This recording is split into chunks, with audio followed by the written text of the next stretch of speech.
Hello, everyone, and welcome to session 13 of Financial Statement Analysis series by Financial Shark Classes. My name is Shailesh, and I will be walking you through the continuing analysis of revenue based on various angles. Now, in our previous sessions, we discussed various angles of revenue analysis being sourced from, let's say, a customer perspective or a contract perspective. In today's session, we are going to talk about analyzing revenues from operating versus non-operating perspective, as well as we are going to talk about analyzing revenue on a segmental basis. So let's take it piece by piece, obviously from an operating and non-operating perspective. Now, in our previous sessions, precisely in session 1, we talked about what exactly is operating revenue and how to compute it. Now, why is it that we focus on operating revenue growth rate rather than the total revenue growth rate? Because operating revenue growth rate is driven by core business. Now, any revenue generated based on the core business model of a particular company is called operating revenue. And let's say revenue generated on non-core activities is known as non-operating revenues. In fact, in session 1, we did discuss Hindustan Unilever Limited as a case study, where we took a look at the operating revenues, what exactly comprises in the operating revenues and what exactly comprises in the non-operating revenue. Which is why, as a trend, and to judge whether, at what rate a business could be growing, you segregate rather than generating only total revenue growth rate, you always take a look at operating revenue growth rate. At the same time, you also track something which is known as operating revenue as a percentage of total revenue to see, what kind of contribution or what amount of revenue a business is generating from operating as compared to the non-operating aspects. Now, usually what happens is, often businesses tend to see non-operating revenue percentage increasing. It could be on back of various reasons. One of the reasons could be maybe the industry is slowing down. There is not really much of a traction from a customer perspective, which is why business seems to be generating less proportion of revenue from the operating activities as compared to, let's say, previous years. At the same time, it could also mean that sometimes business may not be reinvesting that much amount of money generated from previous periods in generating more, let's say, operating assets or creating more assets to generate more operating revenue. This could very well be on back of two reasons. Maybe the business is not really allowed to reinvest in that particular domain. For example, ITC, can't really have much of growth capex or generate or establish new plants in manufacturing of cigarettes or tobacco. At the same time, it could also mean that business may be generating so much amount of cash flow that despite giving out dividends, despite let's say investing in growth capex of operating assets, it still has a lot of money left, which is simply lying on balance sheet as, let's say, investments. And which is where, you see income being generated from those investments leading to an increase in non-operating revenue. Let's take a look at a couple of examples so that you get a thorough understanding of what might be happening with your business and how to go about analyzing those aspects. So to take an example, we will first begin with a case study, which is HDFC AMC. Now, HDFC AMC is into fund management through various mutual fund schemes. Now, this business has seen quite a lot of high free cash flow from businesses, and which is where and requires very low reinvestments in its own business. So despite giving quite a lot of dividends, they still have huge amount of cash accumulation on their balance sheets.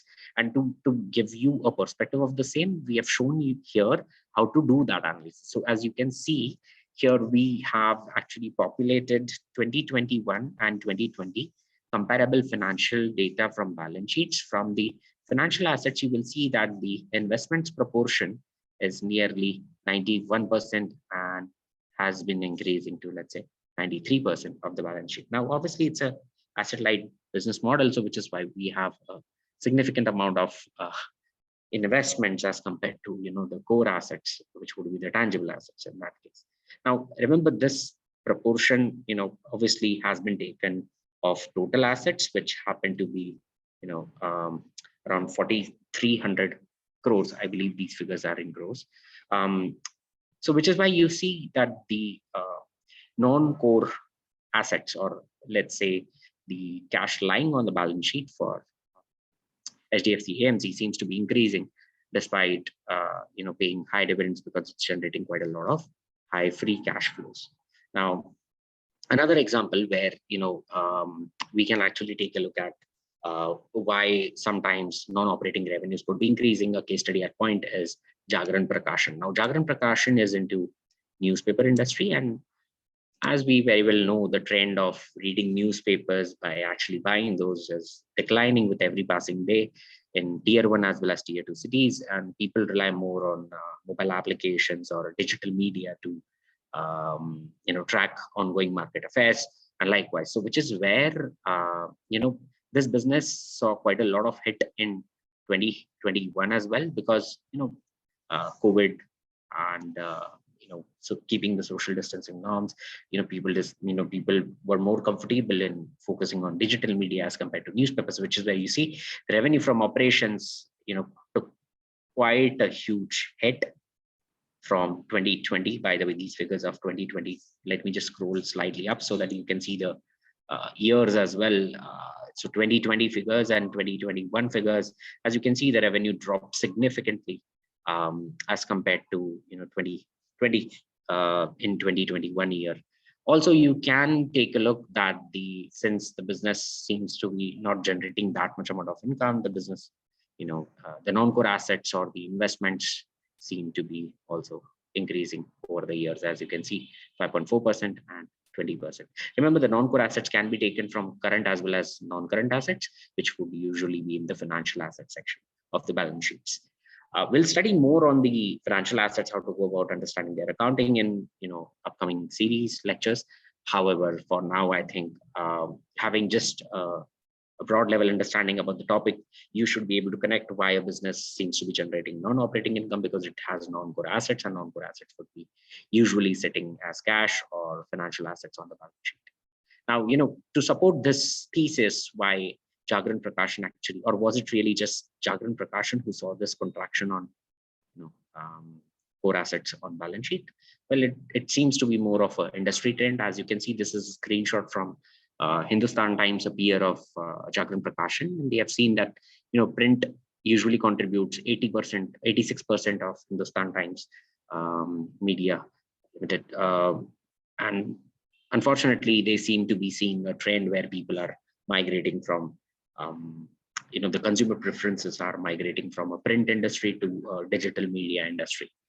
Another wonderful example for everyone's perspective here is Bajaj Auto. Now, Bajaj Auto is a wonderful business which is very much asset light and doesn't really have much of a need for growth capex. In fact, if you track the core assets from 2013 to 2020, or rather 2015 to 2020, you will see the core assets declining due to depreciation over the years. However, no growth capex being made for Bajaj Auto, which is where the turnover figures and everything is increasing. Obviously, we'll study more on these in the upcoming lectures. But for now, what you need to understand is, because this business seems to be generating quite a lot of cash flows, and they don't really have a requirement for money to be reinvested in core assets, they seem to be keeping that money in non-core assets, which happen to be financial assets or investments. As you can see, it's huge, like 54% of the balance sheet in 2020, the non-core assets and the non-current assets, as well as in current assets. So if I were to club it, nearly 64% of balance sheet is sitting in non-core assets. Now, as you can imagine, this being an asset heavy business as well, but still they don't really have much of a requirement of capex, and which is why they seem to have a significant amount of assets lying in the non-core as financial assets or investment. So if you were to analyze this, the way you should take a look at it is, you should compare the percentage of operating revenue over the years of total revenue, and you should also calculate the percentage of financial assets over the years. As you see the percentage of financial assets to be increasing over the years, you will see percentage of operating revenue to be decreasing over the years because of non-capex in the core assets. So precisely a very interesting trend which you can see in Bajaj Auto. Now, we've talked about how to go about and why you should take a look at operating and non-operating revenue figures and analyzing its trend. At the same time, there is a wonderful data source which is available in the annual report, which is segment-wise revenues. let me first explain what exactly is a segment. Now, segment is any particular line of business which contributes nearly 10% to the overall top line of the business, or contributes nearly 10% to either assets or liabilities, which is usually termed as a segment. Now, that's a standard textbook definition of segment. If you were to take a look at a business, something like ITC, they seem to have quite a lot of segments in cigarettes or FMCG, hotel, paper, packaging, agribusiness. Now, these are, as you can see, none of these segments usually have anything to do with each other, which is why often such businesses are known as conglomerates. Now, one could also call Reliance to be sort of a conglomerate there, because they seem to have, again, diversified lines of segments which have no relation with each other whatsoever, but they seem to be, taking a look at different ventures for a business. Now, usually what happens is when business have different segments, why is it so important to analyze these segmental revenues? See, if you want to judge where the growth of a business has been coming from, and let's say where a business might actually generate its future growth from, it's really important to take a look at who's actually driving that revenue growth, or rather which particular segment of business is driving that revenue growth.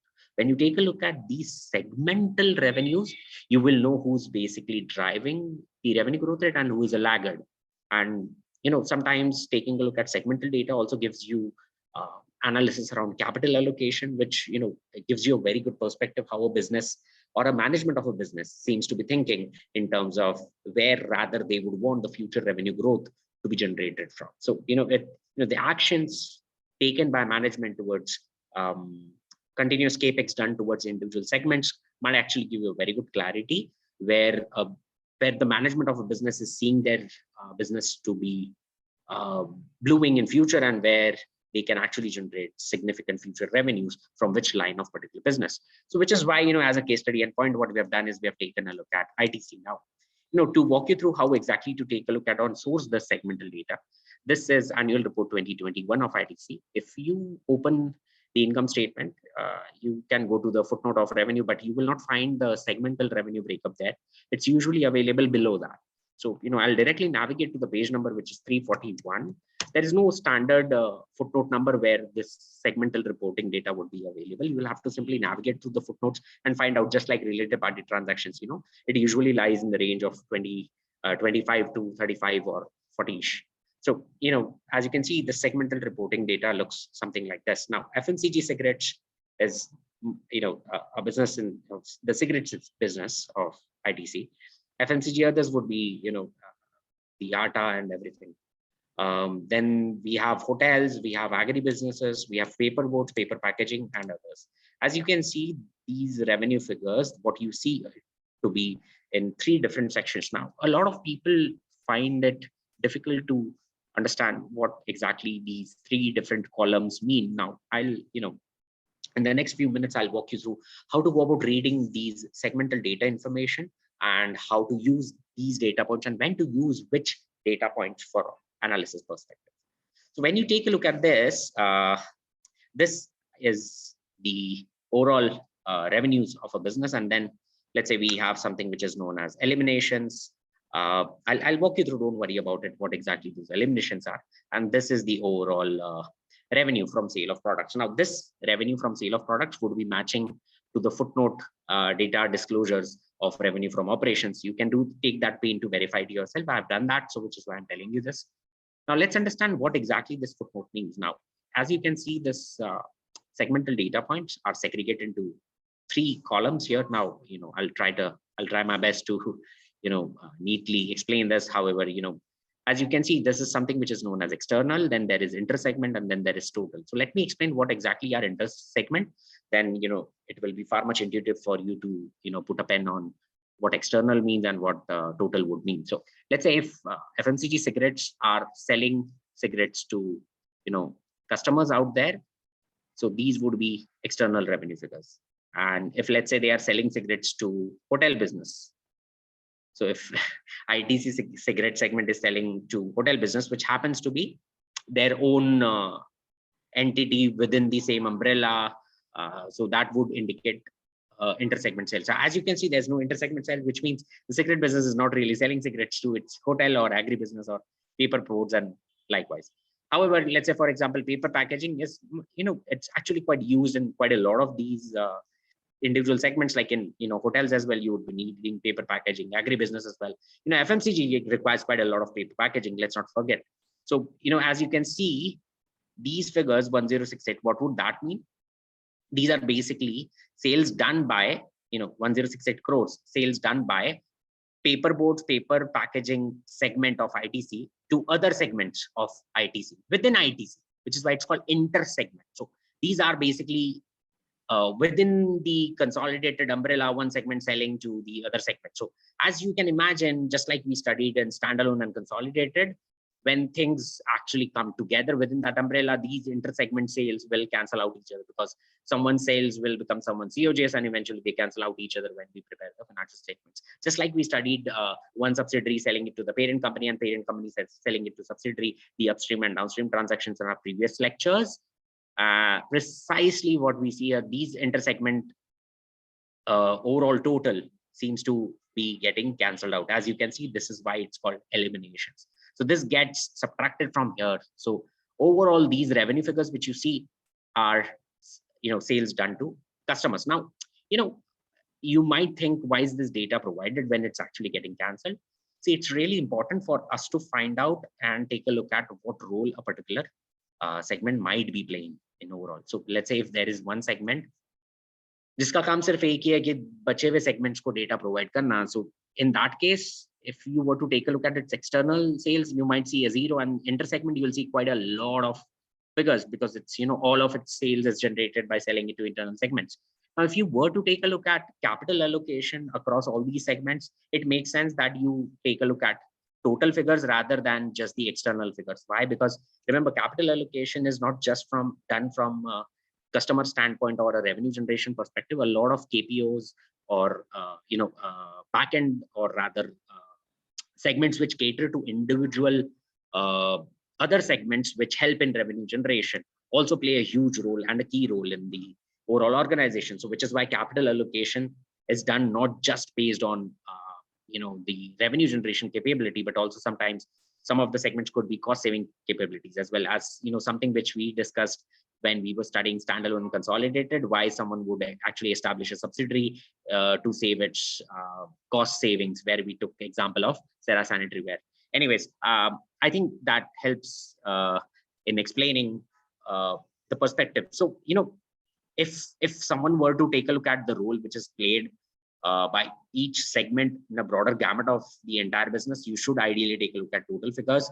Or let's say if you're taking, or you're trying to generate or judge based on capital allocation perspective, you should take a look at total figures. However, let's say if you're trying to generate or judge the revenue generation perspective, it makes sense to take external, because precisely only those segments should be taken who, or rather that capability should be taken, how much revenue it helps in generating the business from external sources. So like I said, perspective will define which data points to be taken and how to use those data points. Now, there are quite a lot of within the segmental information, there's quite a lot of data available, like operating profit would be available segment wise. Moreover, segmental assets, segmental liabilities would be available.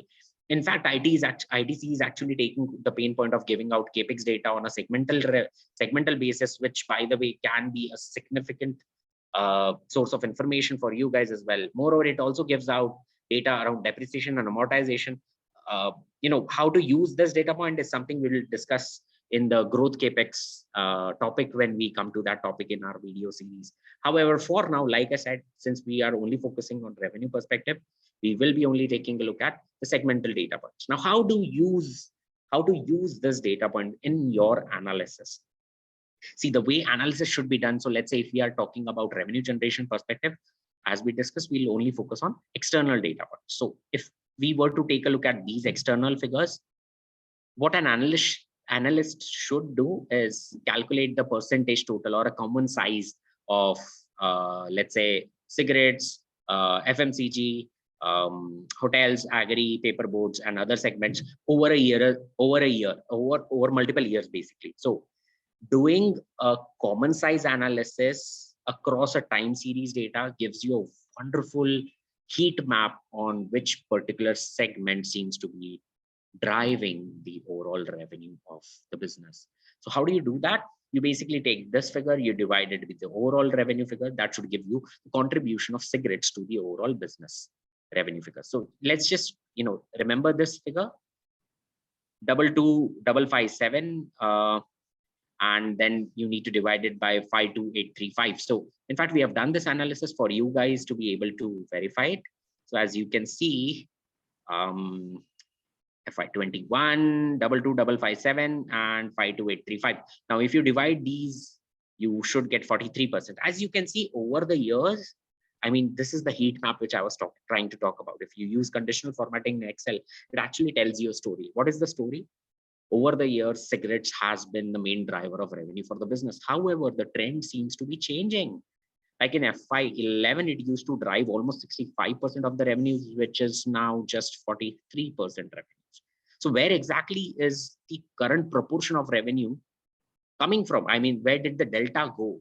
As you can see, the FMCG business, which used to drive only 14% of the revenue, is almost doubled over the years, right? That tells you a story. So as you can see, where exactly the revenue generation capabilities are moving into. See, it could very well be possible that the revenue data could have taken a hit, or the percentage composition sometimes give you erroneous conclusions as well. So I'll explain how. So if you were to compare the revenue figures, let's say till FY17, 65% and 62% does not pretty much flattish thing. So 14 and 18, slight growth there, but yeah, more or less, even though the revenue has, let's say become 1.5x, sorry, not 1.5x, it's somewhere around 75% increase in the revenues. So anyways, so let's say if the revenues have increased by 75%, the composition more or less from FMCG cigarettes was significant till FY17. Now suddenly the revenue figures took a huge hit from FY17 to FY18. Just take a look at this, 35,000 crores to just 24,000 crores. What happened? Take a look at the composition, or rather the YOY growth rate. YOY growth rate, how is that computed? So, sorry, I was just talking about the growth rate in terms of FMCG cigarettes. So let me just repeat that part, to avoid any confusion.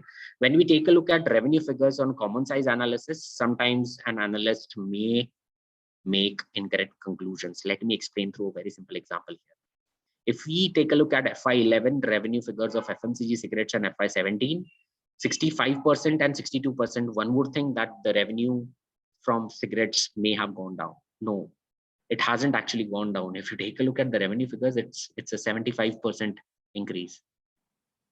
It's just that the contribution of cigarettes in driving the overall growth of the revenues of the business has gone down. So please do not blindly compare the common size ratios and comment that the cigarette seems to be slowing down. Well, that's not really the case if you were to compare this window, right? I mean, the cigarette seems to be increasing, though it wasn't increasing at the same pace as compared to the overall revenue of the business, which is why the composition or the contribution of cigarettes to the overall revenue of the business was going down. Precisely the point which I was trying to make. All right, now let's actually focus on the degrowth of revenues of cigarettes in FY17 and FY18. As you can see, it's a significant degrowth, 31%. And let me remind the users, FY18 was the year when GST was launched. And precisely, it was a terrible year for cigarettes, where they saw a huge penalty coming across and indirect tax coming across their way.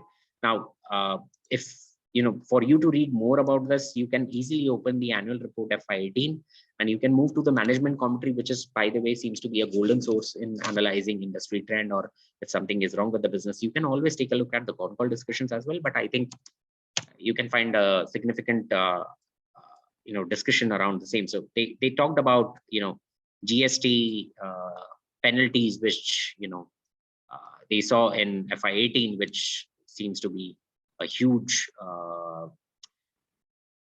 cause behind the degrowth of cigarettes. But at the same time, they did highlight a couple other colors. So first, the tobacco industry seems to be slowing down, and second, the industry seems to be facing a challenge of illegal cigarette trades, where India happens to be the 4th largest. Now, this is something which gives you a color behind the data. Now, this is how you should analyze any particular data point. Rather than beating the numbers and compelling them to tell you what you want to hear, you find a color which backs the data. So, rather than cutting data into different, that's data mining. So essentially avoiding the data mining and backing your figures, backing your understanding of what is happening with the business with the logic is precisely financial statement analysis. So please understand this. So, how we went about doing that. We first took a look at, the revenue contribution by individual segments, how the contribution changed. So even though the revenue of cigarettes increased till FY17, the contribution decreased. So please pay attention to this fact. I usually have seen a lot of people make mistakes while commenting by doing a simple common size analysis that the contribution, seems to be decreasing. So they simply comment that cigarettes seems to be decreasing. No, cigarettes is actually increasing. It's just not increasing at the same pace. Now, even though, yes, here we saw huge degrowth, which is why just doing common size analysis is not sufficient. You should also do a growth heat map. Now, we haven't done a color coding on this one, but if you were to do it, you will see that the crazy degrowth which happened in FY18 owing to slowing in tobacco industry as well as the indirect taxation by the government seems to be causing the trend there. Now, when you take a look at this, the growth rates in the recent years, you'll see that FMCG others, basically the FMCG segment seems to be growing at a huge rate. And, in fact, even the figures seem to be supporting that, like 4,000 crores to 14,000 crores in a 10-year horizon. That's a good growth. And as well as, the composition analysis supports our theory, like, the major growth, the fastest growth. So common size tells you who's growing faster as compared to others, or rather who's growing, or if it were a loss-making opportunity or a degrowth is happening, who's actually driving that degrowth. So again, both the answers across the domain can be answered through common size analysis and taking a look at year-on-year growth. So here are a couple of interesting conclusions which we can make from this. First one is FMCG other seems to be gaining quite a lot of traction, and obviously we can see the contribution across the years as well as the actual figure seems to be growing over the years. Though it started with a low base, it seems to be gaining quite a lot of traction. However, take a look at hotels. 1,000 crore business contributing now just 600 crores. And also you can see the contribution 3% to 1%. Now, one may actually ignore just 3% and 1% thinking it's just a single digit. But yes, in terms of degrowth figures, just take a look at this. FY21 saw 65% degrowth. Why? Obviously owing to COVID norms. So again, another conclusion which we can draw from these figures. No, like I said, you need to take a look at these data points. Now, further an analyst can top up this analysis with more different angles. Like, for example, okay, the revenue growth rate seems to be driving. What about the assets? Where exactly the capex going? Is that capex going in right direction? Is the capex driving these things, or is just a swing which we are seeing with the existing capacity? Now, taking a look at ROIC's data, segment-wise ROIC, segment-wise ROCE data, segment-wise capex data can tell you various good stories about a business. Whether how the business seems to be, or rather how the management of the business seems to be driving the future growth plans for that particular business. Maybe perhaps are they really walking the talk? Establishing those with figures and media interviews can be a really good checkpoint for your understanding of a business. Now, that's precisely what we wanted to cover in this reading. In fact, we have something really exciting planned for the next session where we'll talk about the geographical segmental analysis. So please do stay tuned. Moreover, if you like this video, please do subscribe to our YouTube channel. In case if you have any questions, you can always mention on our blog post. Moreover, you can also mention it on the YouTube video. You can also follow us on Instagram. Our Instagram handle is Finacle_Shah for more informative content around entrepreneurship series, business analysis series, as well as YouTube series. On YouTube, you can find valuation series as well. So yeah, thank you so much for watching this video. I hope to see you in the next session. Bye, guys.